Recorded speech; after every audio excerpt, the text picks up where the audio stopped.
This is the second lecture in the series. और हमें जो है वो हमने पहले लेक्चर को आपने देख लिया कि we have a broad view. हम इसके बाद जो है वो हम हिस्ट्री और फिलॉसफी में टेक्स्ट के ऊपर तो जाएंगे जैसे आज के लेक्चर में भी, लेकिन हम उसके ऊपर हम इस बात से गुजर चुके हैं और हमने ये देख लिया कि कोई भी किसी भी साइंटिफिक प्रिंसिपल को लिया जाए, can be any scientific question.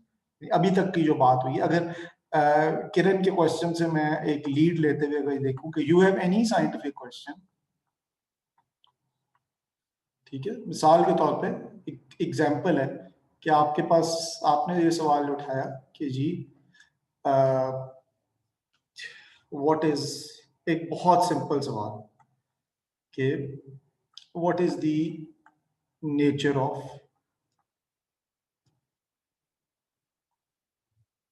Heat. ठीक है, तो ये एक सवाल उठाने का एक तरीका है। ये सवाल उठाने का एक और तरीका भी है, यही सवाल। वो तरीका क्या है? वो तरीका ये है कि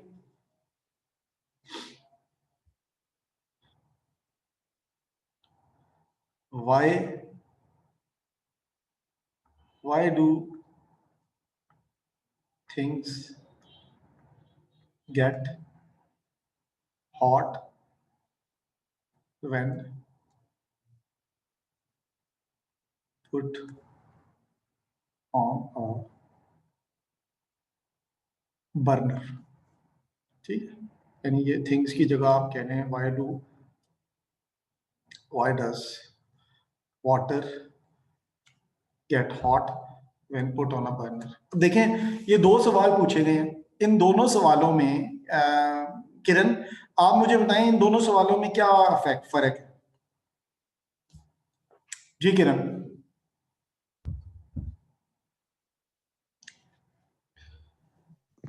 सर उसमें जो फर्स्ट क्वेश्चन है उसमें तो पूछ रहे हैं what is the nature of heat के, मतलब एक पूरा फिनोमिना जो है। और सेकंड क्वेश्चन में सिर्फ एक ही चीज के बारे में पूछ रहे हैं कि जब पानी पानी गर्म क्यों होता है जब उसको बर्नर पे रखा जाता है। Very good. तो देखें, इस जब आप अब आपने खुद देखें बताया अभी तो आप अब देखें, ये जो आपने बात की इसको अगर आप पहले लेक्चर में ट्रांसलेट करना चाहें, यानी आप ये कहना चाहें कि जी मैं पहले लेक्चर के पर्सपेक्टिव से इसको ट्रांसलेट करती हूँ, तो इस पर्सपेक्टिव में आप के क्या आप देखें, after reading studying the first lecture, अब आप ये कह सकती हैं कि ये एक बात क्या कर रहा है, this is asking about the ideal of heat. ठीक है, यानी ये जो है ये एक आइडियल की बात कर रहा है। ये नेचर ऑफ हीट पूरी हिस्टोरिकली बदलती चली जा रही है। अच्छा, इसी तरह ये जो वाटर गेट्स हॉट है, ये एक जनरलाइज्ड क्वेश्चन है, यानी एक अमूमी सवाल है, और ये एक स्पेसिफिक क्वेश्चन है जैसा कि आपने बताया। ठीक है, तो ये स्पेसिफिक क्वेश्चन कुछ कुछ प्रिज्यूम करेगा, यानी ये प्रिज्यूम करेगा, क्या प्रिज्यूम करेगा? ये प्रिज्यूम करेगा कि नेचर ऑफ हीट क्या है। यानी ये इस सवाल जरूरी नहीं है कि अगर मैंने ये बताना है एज अ फिजिस्ट, ठीक है, तो मैं इसके लिए पहले इसके ऊपर रिसर्च शुरू करूँ। मैं एक फिजिक्स की किताब उठाऊंगा, उसमें से मुझे नेचर ऑफ हीट के ऊपर एक थ्योरी मिल जाएगी। तो जर्नलाइज चीजें क्या होती हैं, वो थ्योरीज भी होती हैं, उनको हम थ्योरीज भी कहते हैं, और उसकी बेस के ऊपर मैं एक स्पेसिफिक आंसर को देने लग जाऊं। तो ये बात, ये वो चीज थी, ये अगर मैं इसको एक बड़ा वन लिखूं तो ये वो चीज है जो अभी तक हमने पढ़ी। यानी हम कोई भी सवाल उठाएं तो हम उसको दो तीन तरीकों से उसको जज कर सकते हैं। हम उसको आइडियल्स आइडियल्स वर्सेस आइडियाज की बहस में भी ला सकते हैं। हम उसको जनरल, जैसे कि किरण ने बताया, वर्सेस पर्टिकुलर आइडिया की पर्टिकुलर बात भी कर सकते हैं। हम उसको थ्योरी वर्सेस प्रैक्टिस, ये सारी बातें हमने की। ये हमारा नेचुरल फिलोसॉफिकल व्यू क्या है, ये वो है नेचुरल फिलोसॉफिकल। ये क्या है, इंस्ट्रूमेंटल। ये सवाल क्या है, ये सवाल नेचुरल फिलोसॉफिकल सवाल, यानी मैं अगर इसको नैरो करूंगा तो ये मुझे ये एक फिलोसॉफिकल सवाल, दूसरे लफ्जों में फिलोसॉफिकल है मगर साइंटिफिक। फिलोसफी ऑफ साइंस मुझे इसका जवाब दे। ये सवाल क्या है, ये एक इंस्ट्रूमेंटल सवाल, राइट। तो किरण, अभी आपको कुछ कुछ थोड़ा फायदा नजर आया पढ़ने में इसको? जी सर। तो देखिए ये पर्सपेक्टिव है जो अब जाहिर है कि उसको, वो इस पर्सपेक्टिव एक बिल्ड हुआ है ना, दो दिनों में, मतलब हमने 6 घंटे लगाए।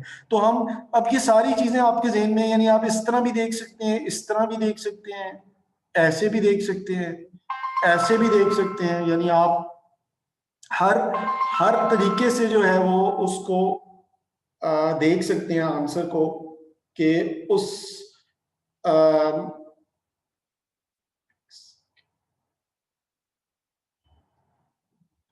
उसका जब उस क्वेश्चन को एनालिसिस का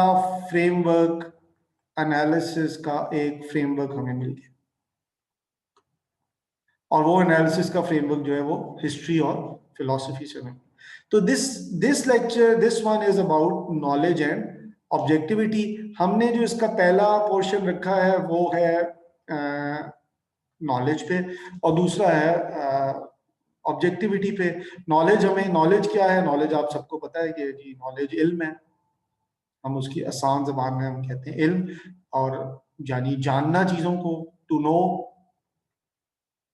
ठीक है। और ऑब्जेक्टिविटी क्या है, ऑब्जेक्टिविटी ये है कि उनको इस तरह से जानना कि एवरीवन, यानी जो भी जानते हैं वो चीजों को, everyone to no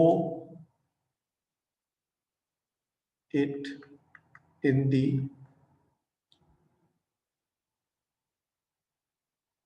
same fashion या सिमिलरली, यानी सभी लोग जो जाने, वो हम जो बात करें जो इल्म हो, वो इतना ऑब्जेक्टिव हो कि उस, सर जी सर थोड़ा रीड कर दे सर, बोलो सब कुछ हो गया था।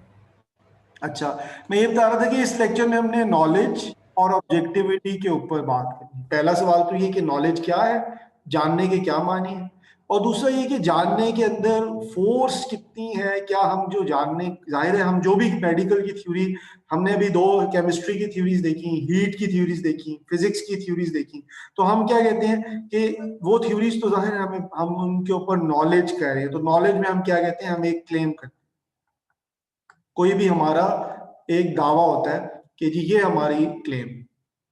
अब सवाल ये कि वो दावा कोई कितने लोग मानते हैं, यानी उस दावे की फोर्स क्या है। हमारा दावा हमेशा क्या होता है कि हम कहते हैं कि our claim is objective claim, यानी ऑब्जेक्टिव क्लेम का मतलब ये है कि मैं ये दावा जो कर रहा हूं, ये सब इस दावे को समझ सकते हैं, सब इस दावे के ऊपर कायल हो सकते हैं, और इस दावे में एक ऑब्जेक्टिव फोर्स, ठीक है।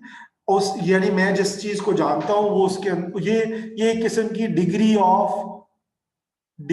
ऑफ फोर्स है ऑफ नॉलेज। इसका स्पेसिफिक डेफिनेशन भी है, लेकिन वो अभी हम आगे चलते हैं। सो इस तरह सर से तो फिर जी सर अगर फिर मतलब ये सब इस पॉइंट पे एग्री ना हो तो मतलब वो नॉलेज गलत है फिर सर। नहीं, वो जैसे नॉलेज, सर हाँ जी, सर जैसे हमने पिछले 4 थ्योरीज पढ़ी थी, उनमें सर वो तकरीबन जो है ना डिफरेंट थी। जैसे अरस्तु की और न्यूटन की, तो मतलब वो फिर नॉलेज में क्या हम कह सकते हैं सर, वो तो सेम पॉइंट पे एग्री नहीं करते हैं। हाँ। तो इसका मतलब ये है ना कि हम ये कहेंगे कि उनकी ऑब्जेक्टिविटी जो है, यहां से मैं एरो निकाल लेता हूं, उनकी ऑब्जेक्टिविटी क्वेश्चनेबल है। अब सवाल ये कि क्या वो एक टाइम के ऊपर, क्या वो सब उस पे एग्रीड थे, क्या सबने मान लिया कि वो ऑब्जेक्टिव थी? तो हमेशा क्लेम तो क्या होगा, क्लेम तो यही होगा कि ऑब्जेक्टिव है। जब न्यूटन क्लेम करेगा, गैलीलियो क्लेम करेगा, एरिस्टोटल करेगा, तो वो ये कहेगा कि जी मैं ऑब्जेक्टिव क्लेम कर। लेकिन जैसे आपने कहा कि अगला उसको चैलेंज कर देगा, तो वो जब उसको चैलेंज करेगा तो सवाल पैदा हो जाएगा कि अगर वो ऑब्जेक्टिव थी तो फिर वो तो अभी गलत प्रूव हो गई। इसका तो मतलब है जैसे आपने पूछा कि जी वो तो गलत प्रूव हो गया, तो उसकी ऑब्जेक्टिविटी पे एक क्वेश्चन मार्क आ जाए। एंड दैट्स आवर पॉइंट कि फिर इन मसलों को कैसे हल किया जाए, यानी यही हम आज देखना चाह रहे हैं कि ये प्रॉब्लम जो है इससे क्या क्या मसाइल जुड़े हैं, राइट। तो पहला सवाल इसमें ये है, जैसे कि अभी पूछा कि सवाल किसने किया था, मुझे थोड़े नाम भी याद जी, दानिश दानिश ने पूछा था। तो देखें, दानिश के सवाल ही को अगर हम बेस बनाए तो हमें समझ आएगी कि इसका मतलब ये है कि हमारे पास एक पहली बात तो ये कि एक तारीफ होनी चाहिए कि नॉलेज की एक ऐसी डेफिनेशन होनी चाहिए जो कि वर्किंग डेफिनेशन हो, जिससे लेके हम आगे काम शुरू कर सकें और हम कह सकें कि जी ये नॉलेज हमें आगे चला काम देती है। तो आपने कहा, किरण ने बताया था कि आपने फिलॉसफी का कोर्स पढ़ा हुआ है, तो फिलॉसफी में आपने प्लेटो का क्या पढ़ा था फिलॉसफी के कोर्स में?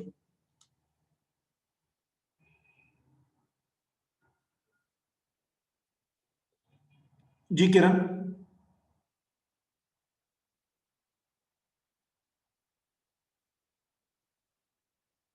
तानिश आप बताएंगे? सर उसको लॉजिकल आर्ग्यूमेंट्स पे वो नहीं, मतलब आपने प्लेटो को कौन सा डायलॉग पढ़ा था?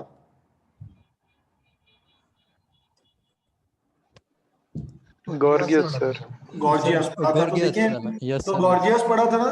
अगर आप देखें, हम इधर गॉर्जियस, आज हम एक और डायलॉग पढ़ेंगे, लेकिन वो जैसे वो कह रही थी, आपने गॉर्जियस आई एम श्योर एक लाइन बाय लाइन पढ़ा होगा, या क्योंकि आप फिलॉसफी पढ़ रहे थे। यहाँ पे हम आपको लाइन बाय लाइन नहीं पढ़ा रहे, हम आपको डायलॉग पढ़ने को दे रहे हैं और क्लास में मैं उसके कंटेंट्स को डिस्कस करूंगा। तो जो फिलोसफर का कोई भी आप प्लेटो का कोई भी डायलॉग ले लें, तो प्लेटोनिक डायलॉग्स जो हैं, यानी जिसको हम फलातूनी मकालमात कहते हैं, प्लेटोनिक नहीं कहना चाहिए, प्लेटोस कहना चाहिए, but I have written it तो सो ओके।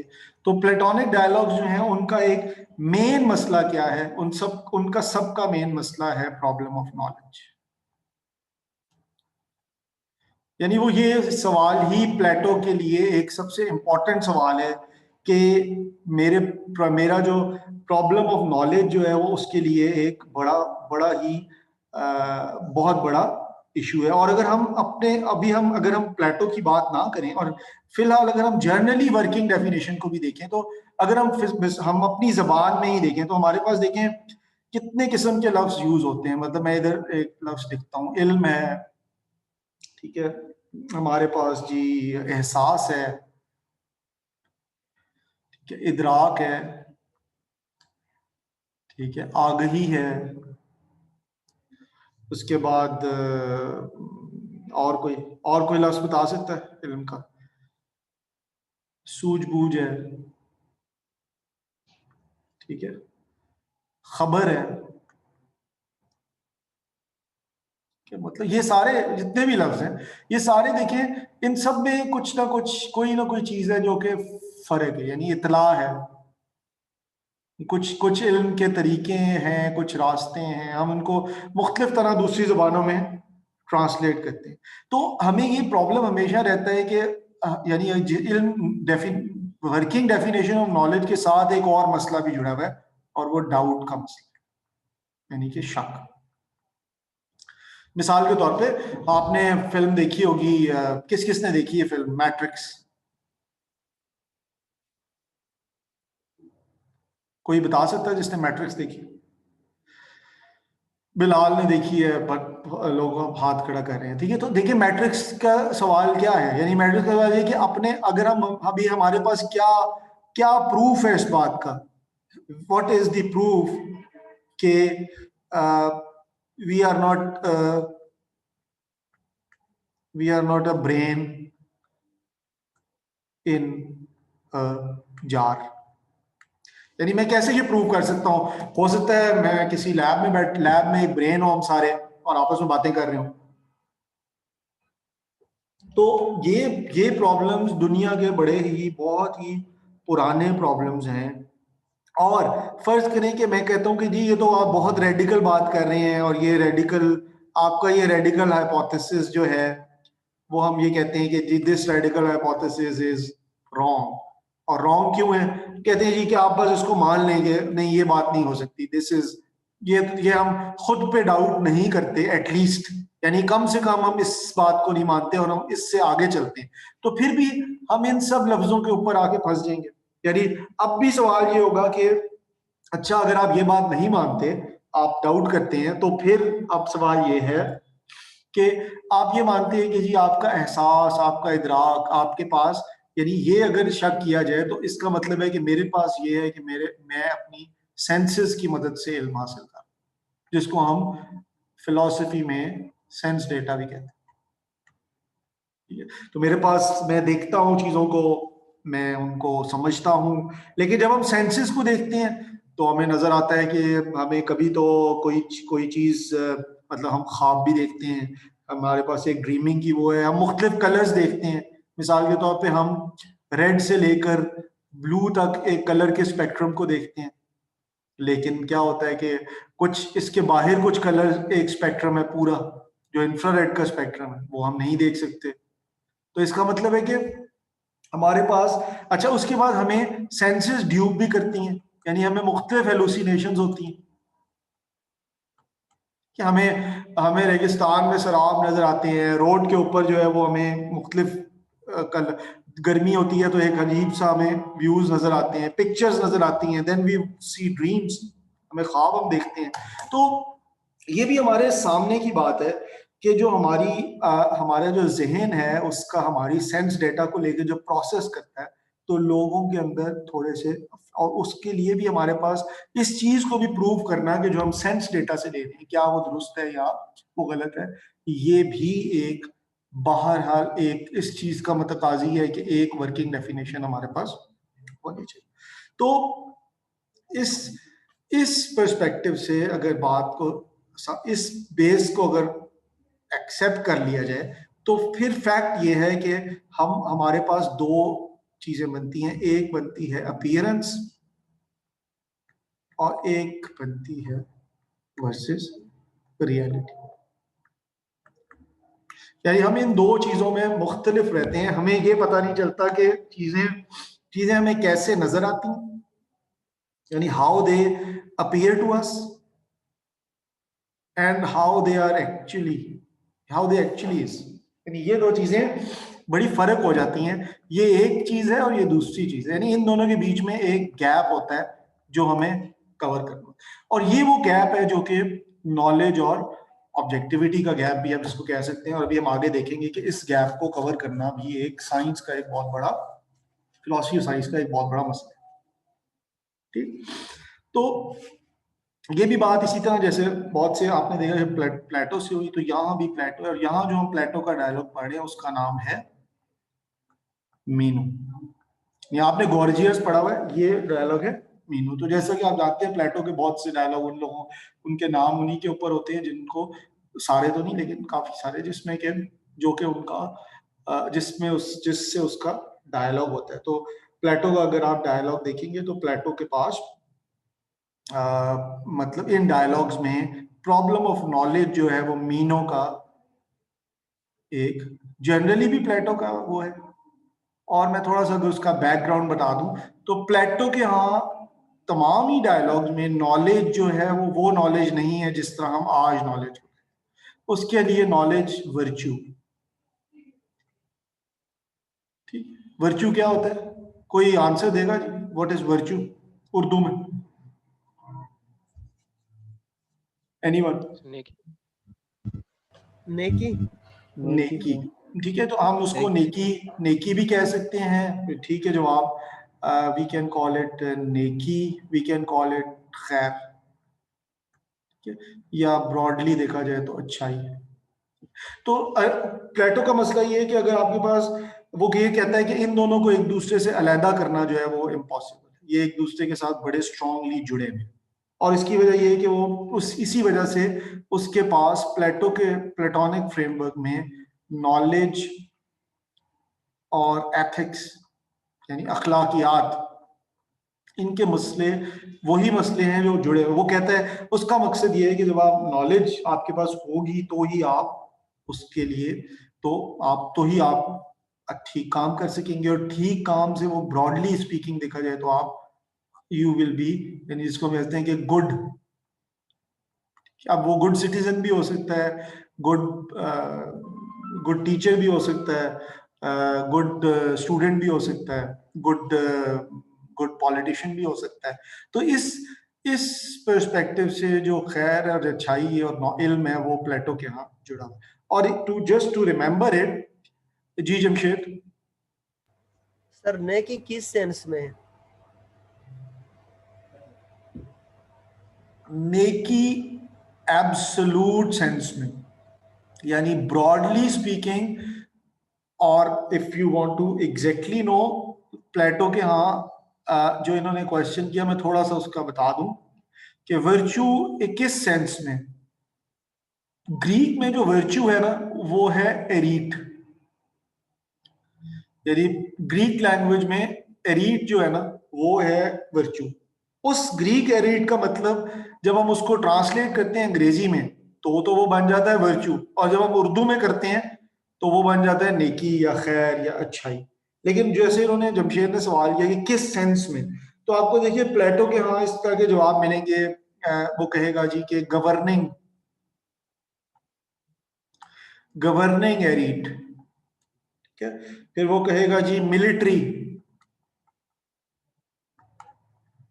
एरीट, ठीक। तो वो ये जितने भी इस तरह के लफ्ज हैं, यानी टीचिंग एरीट, तो ये सारे यानी कि गुड गवर्नेंस, आप इसको कह लें गुड गवर्नेंस। अब गुड गवर्नेंस में गुड किस सेंस में है? गुड इस सेंस में है कि अच्छी गवर्नेंस, हम उसको उर्दू में इसीलिए हम नेकी कहते हैं, तो नेकी का मतलब जरा एक रिलीजियस या एक अखलाकी सेंस हो जाता है। लेकिन अगर आप हमारी नजर में भी नेकी को बढ़ाएं और एब्सोल्युटली नेकी कहें तो फिर हर काम नेकी है। यानी हम कहते हैं ना कि जी माँ बाप की बात मानना भी नेकी है, सड़क से बुरा चीज मस्ते को रुकावट को हटा देना भी नेकी है, कम खाना भी इस नजरिए से कि खाना जाया होगा और वो होगा, वो नेकी है। तो एक एब्सोल्यूट सेंस है, यानी प्लेटो के यहाँ ये एक एब्सोल्यूट सेंस है, एक यूनिवर्सल सेंस में वो नेकी है, ठीक है। तो ये जब शायद मिल गया आपको आंसर क्वेश्चन, यस। ठीक है। तो मैस्टर प्लेटो के अगर आप देखेंगे तो वो एक और डायलॉग में है, वो ये भी कहता है कि जी एरीट ऑफ डॉग्स एंड हॉर्सेस, इस हद तक, यानी डॉग कुत्तों का और घोड़ों का भी एरीट है। कुत्तों और घोड़ों का एरीट क्या है कि उनका एक स्पेशल फंक्शन है जिसको वो कहता है ग्रीक में एर्गोन। तो डॉग का एर्गोन क्या है? डॉग का एर्गोन है कि वो हिफाजत करे। अगर हम, और हम भी यही बात करते हैं ना जी, अच्छा कुत्ता कौन सा है? अच्छा कुत्ता है जो अपने मालिक का वफादार, यही बात की जाती है। अच्छा घोड़ा कौन सा है? अच्छा घोड़ा है जिसका एर्गोन ये है कि वो अपने मालिक का वफादार। तो जो कुत्ते और घोड़े का फंक्शन है एक ब्रॉडर स्कीम ऑफ थिंग्स में, function in broader scheme of things, इस फंक्शन में वो चीज जो है एब्सोल्यूट गुड अगर है तो वो वर्च्यू,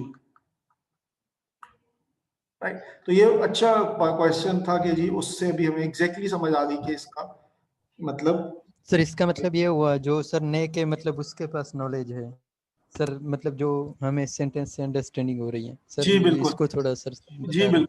इसका मतलब ये है कि जो बंदा जो नॉलेज है और जो वर्च्यू है वो एक दूसरे से कई तरीकों से जुड़े हुए। उनमें एक तरीका ये है कि इफ यू आर नॉलेजेबल, जैसे आपने कहा, if you are knowledgeable you are virtuous.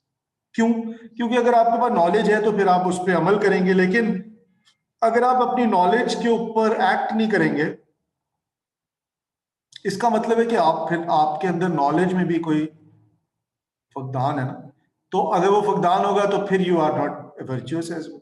तो ये आपस में इस तरह से जुड़े हुए हैं, जैसे आपने कहा उस तरह भी जुड़े हुए हैं, लेकिन और भी कई तरीकों से हम इनको जुड़ा हुआ देख सकते हैं। मगर बुनियादी तौर पे यही बात है कि इफ, जैसे आपने कहा, if you are knowledgeable, if you are knowledgeable, you are virtuous। ये आप इसको ये कह सकते हैं कि ये एक प्लेटोनिक आइडियल है, ठीक है। प्लेटो इस आइडियल को मुख्तलिफ तरह से अपने डायलॉग्स में समझाने की कोशिश करता है। तो बात शुरू होती है तो मीनो जो है वो एथेंस आया हुआ है थेसली से, और वो अपने उसके साथ बहुत से अपने गुलाम भी हैं, एक पूरा टूरेज है उसके साथ, जिसमें उसके स्लेव्स हैं उसके साथ। तो मीनो जो है वो पूछता है कि यही बात पूछता है जो अभी हमसे अभी सवाल भी हुआ कि जी यही सवाल आप इंटरेस्टिंगली जो भी पूछा, किसने पूछा था ये सवाल? सर दानिश ने पूछा था। तो देखिए जो दानिश ने क्वेश्चन किया वही मीनो जो है वो पूछता है कि वर्च्यू जो है वो कैसे मिलता है, क्या वो टीचिंग से मिलता है या वो प्रैक्टिस से मिलता है? और अगर वो ना तो टीचिंग से मिलता है और ना ही प्रैक्टिस से मिलता है तो फिर, यानी मीनो ने ये कहा कि या तो उसने कहा टीचिंग से मिलता है मुझे बताओ, या प्रैक्टिस से मिलता है, और अगर दोनों से ही नहीं मिलता तो फिर क्या वो फितरी तौर पे इंसान में होता है, और फितरी तौर पे नहीं होता तो और इन एनी अदर वे? तो प्लेटो ने उसे जवाब दिया कि मीनो, मैं तो खुद एक मैं तो I am as poor as the rest of the world and I confess with shame that I know literally nothing about virtue. यानी प्लेटो की तो तरीका ही यही है, आपने गॉर्जियस में भी देखा कि वो तो बात का जवाब नहीं देता। यानी अगर वो प्लेटो कह रहा हूँ, बल्कि प्लेटो अपनी बात सोक्रेटिस के मुंह में डाल के करता है, यानी सोक्रेटिस के एज अ कैरेक्टर यूज करता है। तो सोक्रेटिस तो कभी ये नहीं कहता कि जी मेरे पास इस बात का सीधा सीधा जवाब, तो वो तो फौरन कहता है कि I literally know nothing about virtue and when I do not know. अब यहां से देखें ये बात जो है, जब उसने कहा कि आई नो लिटरली, तो यहां उसने एक लफ्ज इस्तेमाल कर लिया नॉलेज का।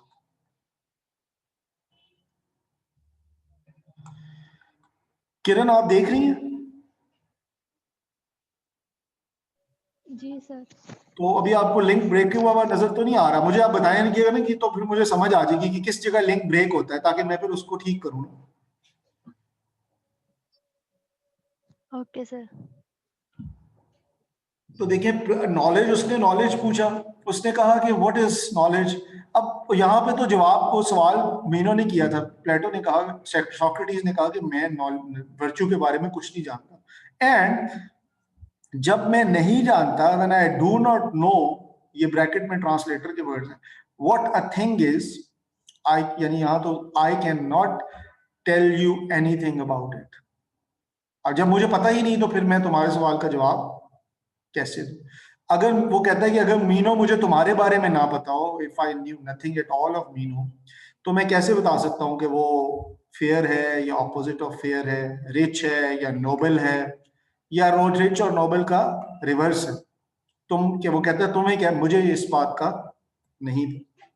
तो मीनो ने इस बात के में जो जवाब दिया, उसको हिस्ट्री ऑफ फिलॉसफी में वो एक इंपॉर्टेंट बात है, और वो एक इंपॉर्टेंट प्रॉब्लम है जिसको कहा जाता है मीनूज पैराडॉक्स। तो मीनूज पैराडॉक्स जो है वो बेसिकली नॉलेज का पैराडॉक्स, और नॉलेज की जो फिलॉसफी है उसका नाम क्या है, कि कोई जानता है कि नॉलेज टू नो, इसको फिलॉसफी में क्या कहते हैं? एनीवन?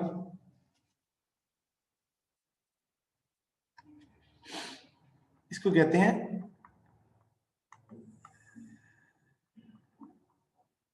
एपिस्टेमोलॉजी, ठीक है। तो नॉलेज, सवाल के नोइंग, कहां से नॉलेज आ रही है, कैसे मिल रही है, क्या, ये पूरी फील्ड जो है फिलॉसफी में, दिस इज कॉल्ड एपिस्टेमोलॉजी। तो नॉलेज का पैराडॉक्स जो है उसको हम एपिस्टेमोलॉजिकल पैराडॉक्स भी कहते हैं। व्हाट विल यू, वो कहता है how will you inquire Socrates into a subject which you do not know. वो कहता है तुम फिर कैसे इस सवाल का जवाब पूछ, तुम अगर तुम्हें एक चीज ही नहीं पता, ठीक है, तो तुम उसके बारे में तहकीक कैसे कर सकते? क्यों? जब तुम्हें उसके बारे में कुछ मालूम ही नहीं, तो how can you pose it as a subject of inquiry? ठीक है, यानी देखो ना, अगर मैं कहता हूं कि व्हाट इज मैं एक एग्जांपल दे रहा हूं, व्हाट इज अ ट्रायंगल, तो जब मैं ये लफ्ज इस्तेमाल करता हूं तो इस लफ्ज के अंदर क्या जुड़ा हुआ है? एक ये है ट्राई, एक ये है एंगल। इसका मतलब मेरे जहन में एक पिक्चर है कि दिस इज अ ट्रायंगल। अब मैं जब मजीद ये सवाल कर रहा हूं कि ये क्या है, तो मैं कुछ और बात करना चाह रहा हूं। मैं कहूंगा इसकी 3 साइड्स होती हैं, और जी ये इसके 3 एंगल होते हैं, इसके तीनों एंगल जो है वो हम प्लस कर लें तो वो 180 बनते हैं, ठीक है, और इसकी जो एरिया है वो ये होता है, और इस किस्म के जितने भी हम सवाल करना चाहते हैं, तो ये तो हम एक्सप्लेन कर देंगे कि एक ट्राइंगल क्या होती है। लेकिन मीनो का प्रॉब्लम क्या है? मीनो का पैराडॉक्स ये है, वो कहता है कि तुम ये सवाल ही कैसे पूछ सकते हो जब तुमने ये कहोगे कि व्हाट इज वर्च्यू, अगर तुम्हें यही से पता नहीं कि ये क्या है, सो फिर this how can you pose this question? इस क्वेश्चन पे वो एक सवालिया निशान लगा। किसी को ना बात समझ आई? मीनोस का पैराडॉक्स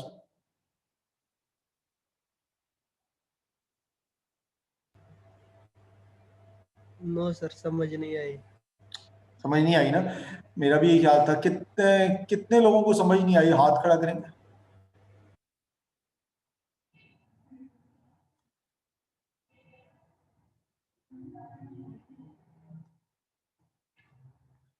ठीक है, तो 10 12 15 लोगों को समझ नहीं आई। तो देखिए, अब सवाल जो है ना वो यही वो इसको दोबारा से बात करते हैं। देखिए, ये बात समझ आ गई कि व्हाट इज अ ट्राइंगल? ये एग्जांपल समझ आ गई आपको? Yes sir. याद ही ना? तो जब आपको ये एग्जांपल समझ आ गई तो आप समझे ट्राइंगल की जगह आपने वर्च्यू डाल दिया। जी जमशेद। जी सर। जी जमशेद, आपने हाथ खड़ा किया। नो सर, ये पहले खड़ा। अच्छा, तो देखिए जो ट्रायंगल है वो मैंने एक बहुत सिंपल एग्जांपल दी। लेकिन किसी भी चीज में जब आप सवाल देंगे, यानी कोई इबारत बनाएंगे, आप कहेंगे व्हाट, तो व्हाट का मतलब क्या होगा? व्हाट का मतलब ये होगा कि अब आप किसी बात, व्हाट कभी कभी अकेला तो नहीं यूज होता, व्हाट इज और साथ एक चीज आएगी। तो ये चीज क्या है? ये चीज है object of your what? Object of your inquiry. Inquiry यानी सवाल पूछना। तो आपने जिस चीज के बारे में इंक्वायरी की है वो ऑब्जेक्ट ऑफ योर इंक्वायरी, लेकिन आपको उसका कुछ तो पता है ना। अगर आप उसके बारे में आप ये तो जानते हैं कि ट्रायंगल एक ऐसी चीज होती है, इस शक्ल के बारे में तो आप जानते हैं ना, तभी आप पूछ रहे हैं व्हाट इज अ ट्रायंगल। अगर आपको व्हाट इज ट्रायंगल ही नहीं पता, तो फिर आप, तो मीनू ये कहता है कि इफ यू, अगर तुम ये मीनू के लिए एक बहुत बड़ा मीनू के मीनू के उसमें ये एक प्रॉब्लम है कि वो ये कहना चाहता है कि भाई आपके आपके केस में सोक्रेटिस को ये कहता है कि तुम फिर ये सवाल अगर तो तुम्हें नहीं पता, तो ये इस चीज को अब प्लेटोनिक प्रिंसिपल कहा जाता है, यानी प्रायोरिटी ऑफ डेफिनेशन। यहां से ये चीज जन्म लेती है जिसको आज आप लोग क्या कहते हैं। आप कोई भी किताब शुरू करते हैं तो पहली चीज क्या होती है? डेफिनेशंस। हमें पहले डेफिनेशंस के ऊपर एग्री करना होता है, यानी इनको इनसे आगे प्रोसीड करते हैं एक्सप्लेनेशन की। इसके ऊपर सवाल नहीं उठाते।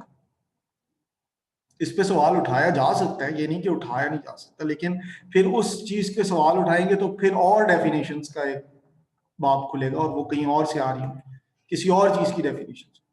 तो ये प्लेटोनिक प्रिंसिपल डेफिनेशन का प्रिंसिपल है, और हम इसे कहते हैं कि अगर आपको ये नहीं पता कि एक्स क्या है, तो मैं फिर ये नहीं मैं x के बारे में कुछ भी नहीं जानता। इसको डिडक्टिव फॉर्म में भी लिखा जा सकता है, और डिडक्टिव फॉर्म आपको मैं बता दूं कि डिडक्टिव फॉर्म क्या होती है कि जो हम डिडक्टिव आर्ग्यूमेंट को बनाते हैं, यानी हम कहते हैं कि एक पहला प्रोपोजिशन होता है, यानी जिसमें हम ये कहते हैं कि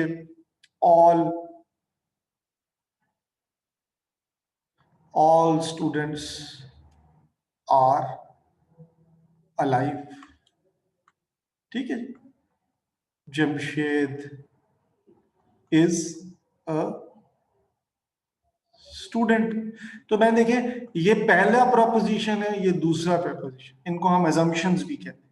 अब इससे क्या रिजल्ट निकलेगा? इससे एक कंक्लूजन निकलेगा। वो कंक्लूजन क्या होगा? जमशेद इज अलाइव, ठीक है। देखिए सारे स्टूडेंट्स जिंदा हैं, जमशेद भी स्टूडेंट है, जमशेद इज, हम इसको और भी तरह लिख सकते हैं कई। तो इसकी भी डिडक्टिव फॉर्म ये, अगर मैं एक्स को नहीं जानता फिर मैं एक्स के बारे में कुछ भी नहीं जानता। ये प्लेटो क्या कहता है मीनो के जवाब में, जब आप डायलॉग पढ़ेंगे जो 20-25 सफे का ही है, बहुत लंबा डायलॉग नहीं है। तो प्लेटो जो है उसके सवाल को, जो मीनो ने यहाँ पे हमने पीछे देखा कि ये सवाल इस फॉर्म में किया था, प्लेटो उसको एक डिडक्टिव किस्म की शक्ल दे देते।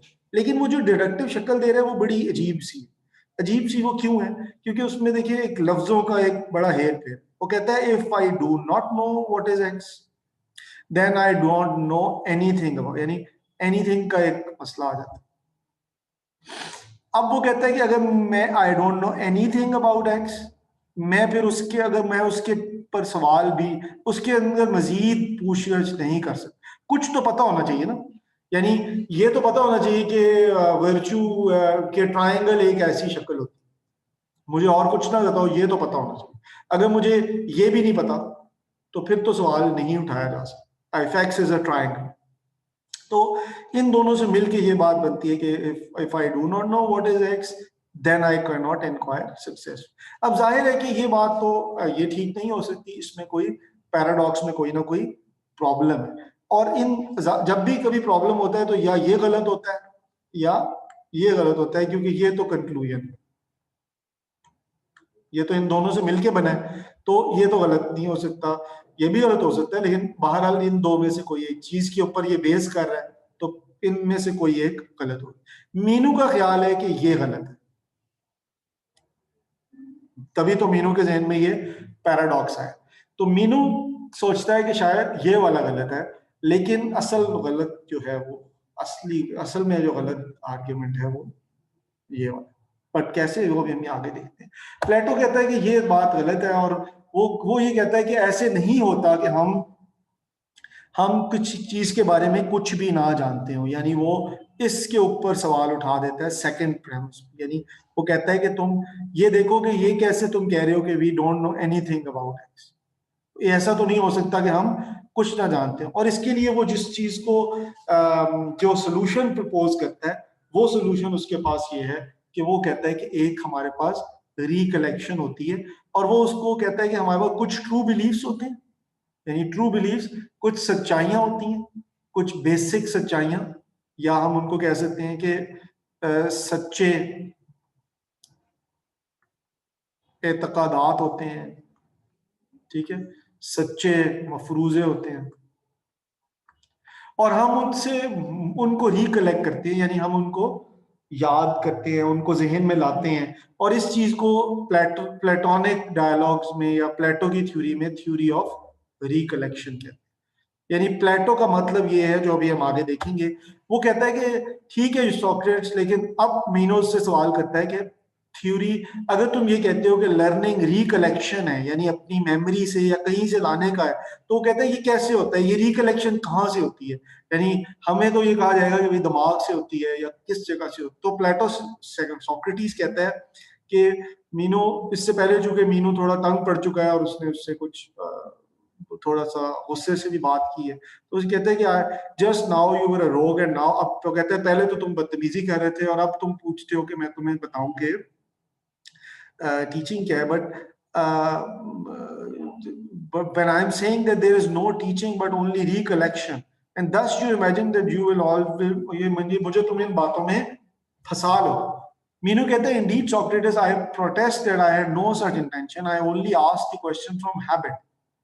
तो वो कहता है मैं तुम्हें तंग नहीं कर रहा, लेकिन मेरी आदत है कि मैं सवाल पूछे बगैर नहीं रह सकता. तो मुझे ये बताओ कि तुम still I want to know कि रिकलेक्शन क्या है. तो सॉक्रेटिस उसका ये बड़ा इंपॉर्टेंट जवाब देता है. वो कहता है it will be no easy matter, but I will try to please you to the utmost of my power. Suppose that you call one of your numerous attendants that I may demonstrate on it. तो यहाँ पे वो एक slave को बुलाता है. जाहिर है चूंकि प्लेटोनिक डायलॉग्स के हिसाब से स्लेव जो है वो बिल्कुल ही हमने पढ़ा है कि वो एपिस्टीम और टेक्निक के एतबार से देखा जाए तो स्लेव जो है उसका तो एपिस्टेमोलॉजिकली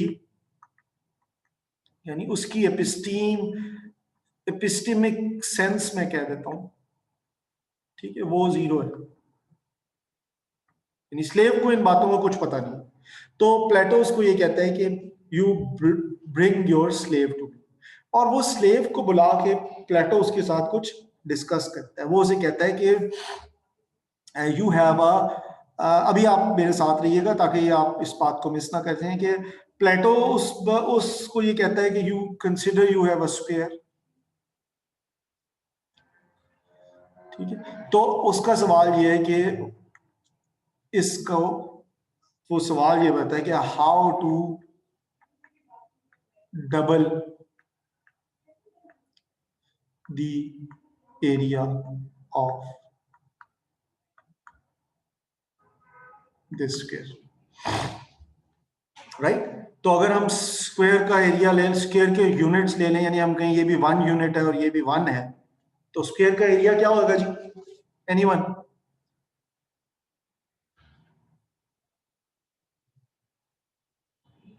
जी राहत?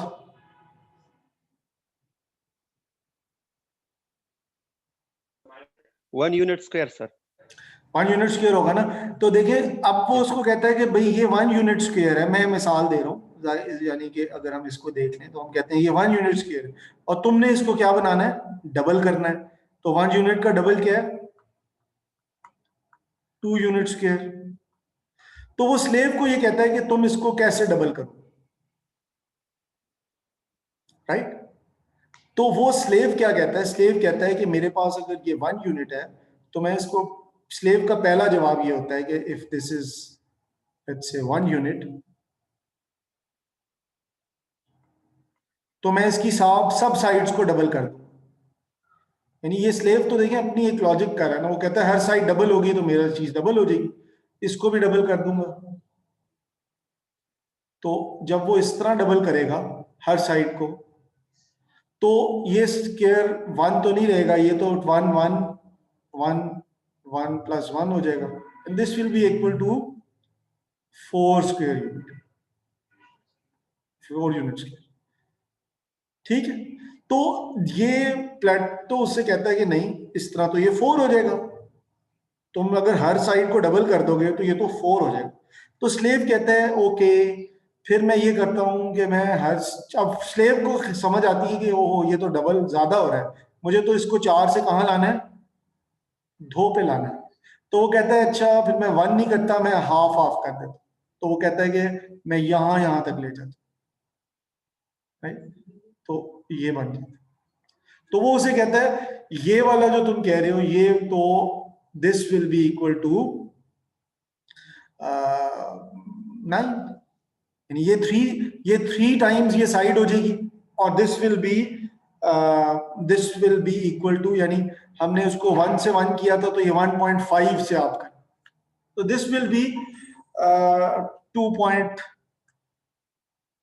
ये भी देखें अभी ज्यादा बन. तो अब स्लेव जो है वो उसको बताता है, तो वो उसको प्लेटो उसको बातचीत करते हुए उसको इस तस्वीर में लाता है कि तुम दूसरे स्क्वायर की बेस ये ले लो. So this side of the thing is, ये अगर तुम स्क्वायर ले लो तो this will be double the area of this. और आज हम इसको मैथमेटिकली भी कर सकते हैं, यानी 1 + 1 इज √2, तो अगर हम √2 साइड का स्क्वायर बनाएं तो √2 multiply by √2 is equal to 2। तो हम अगर इसका इस ट्राइंगल का मिडिल ट्राइंगल का हाफ में जो काट रही है उसका हाइपोटेन्यूज ले लें और उसको बेस रख के स्क्वायर बनाएं तो वो 2 बन जाए। सो इस डेमोन्स्ट्रेशन को फिलॉसफी की हिस्ट्री में स्लेव एक्सपेरिमेंट भी कहा जाता है। और ये मैंने इसकी एक जो है वो इमेज फाइल भी डाल दी है कि ताकि आपको नजर आ जाए कि वो कैसे उसको स्लेव कैसे बातचीत। अब जाहिर है प्लेटो तो ये उससे डिस्कशन करते हुए उसको इस तरफ लेकर आता है। कोई ऐसा हो जिसको ना समझ आया हो स्लेव एक्सपेरिमेंट?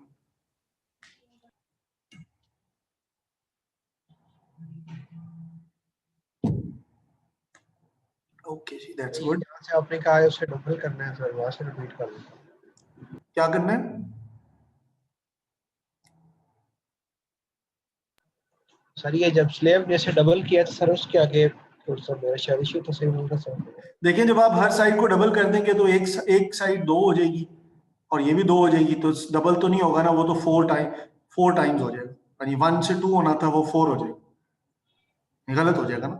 इसी तरह अगर वो इसको 1.5 गुना कर दे तो हर साइड 1.5 हो जाएगी, वो भी 2 नहीं होगा बल्कि वो 2.25 हो जाएगा। तो देखिए ये भी गलत हो जाएगा।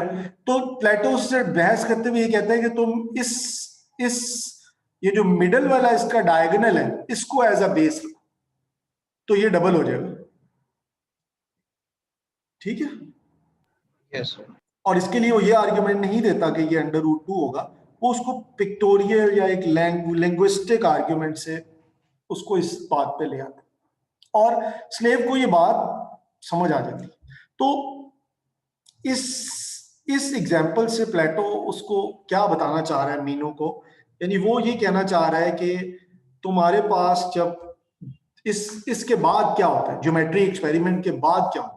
सोक्रेटिस कहता है तुम क्या बात करते हो मीनू, व्हेन तुमने व्हाट इसको देख के तुम्हारा क्या ख्याल, ये क्या इसके ये सारे जवाब इसने खुद नहीं दिए। यानी वो ये कहता है कि ये जवाब मैंने तो इसको नहीं दिए, ये जवाब तो इस बंदे ने खुद दिए। मीनू कहता है yes they were all his own. Socrates कहता है अब and yet as we were just now saying he did not know. और कहता है फिर भी जब हम बात करना शुरू की थी उससे पहले तो उसको इन बातों का कुछ नहीं पता था। मीनू कहता है यस इट्स ट्रू, बट फिर उसके जहन में वो थे कि नहीं। मीनू कहता है थे। तो जी मौसम excuse me sir, last timing 1:05 तक थी, हमारी दूसरी क्लास भी है सर अभी। मैं ये एक एक्सपेरिमेंट का बात खत्म करने दें फिर जस्ट ऑफ करते हैं ये वाला एक्सपेरिमेंट की ठीक बात। है। तो हमारे पास ट्रू बिलीफ्स, वो कहता है कि then who does not have knowledge may still have true beliefs.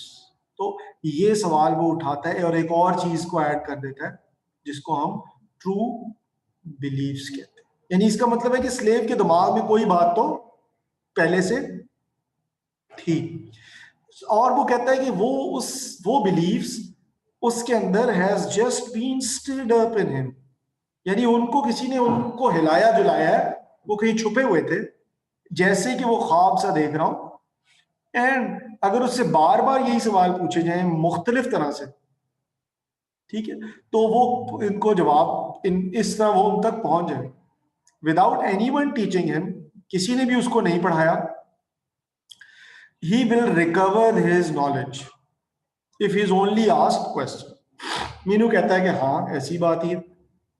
Socrates कहता है एंड दिस, तो ये जो चीज वो लेकर आया है अब कहीं से अपने अपने जहन से, ये रिकलेक्शन, राइट। तो इस नॉलेज को जो उसके पास थी वो मीनू से सवाल पूछता है कि ये नॉलेज जो अब उसके पास है, he now has, must he not, क्या उसने वो एक्वायर की या उसके पास पहले से थी।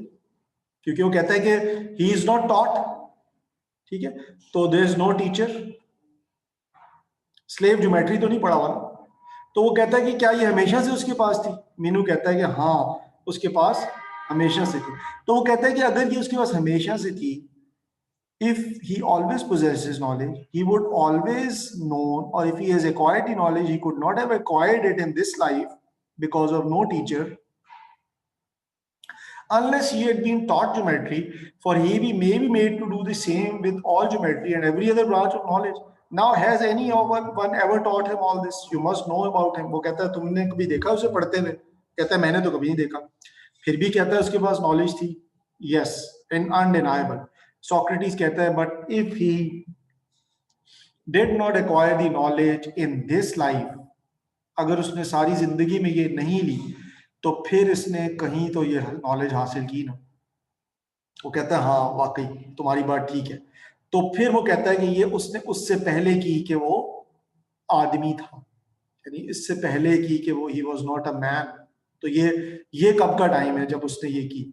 और वो इसको वो ये ले जाता है कि ये इसको वो कहता है कि सोल्स के कॉन्सेप्ट में ले जाता है प्लेटो, कि इसका मतलब है ये नॉलेज उसकी रूह में पहले से थी. और आपको याद पता है कि ग्रीक्स जो है जब सोल की बात करते हैं तो वो जरूरी नहीं होता कि वैसी ही सोल हो जैसी अब्राहमिक रिलीजन्स करते हैं.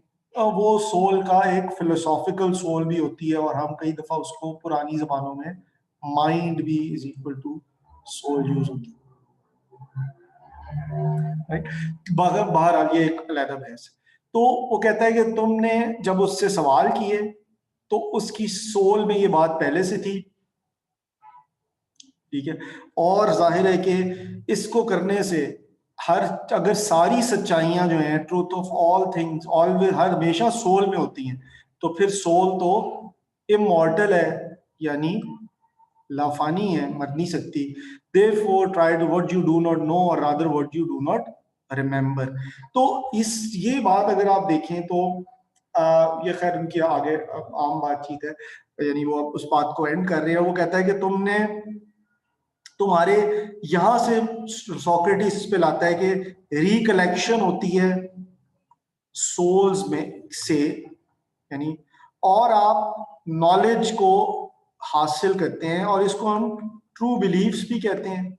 यानी ये कोई वो कहता है कि ऐसे आपके पास मफरूजे मौजूद होते हैं, और इसका मतलब वो ये भी कहता है कि सोल के अंदर ही वर्च्यू होते हैं. जाहिर हम तो वर्च्यू की बात नहीं पढ़ रहे, हम तो उसको नॉलेज से लिंक करते हुए. तो यहाँ पे हम इसको रोकते हैं मीनू के ऊपर. आई वुड सजेस्ट कि आप इसकी पहली रीडिंग कर लें, जो मीनू वाली रीडिंग है, ताकि हम इसके ऊपर एक ग्रिड पर हों, और इसको आप थ्योरी ऑफ रिकलेक्शन का जो सेक्शन है कोर्स का सेक्शन 2.2 इधर तक इसको आप अपने कोर्स नोट्स को पढ़ लें. We will start with 2.3. Right, तो ठीक है जी, इसको बंद करते हैं. कोई क्वेश्चन है तो पूछ लीजिए.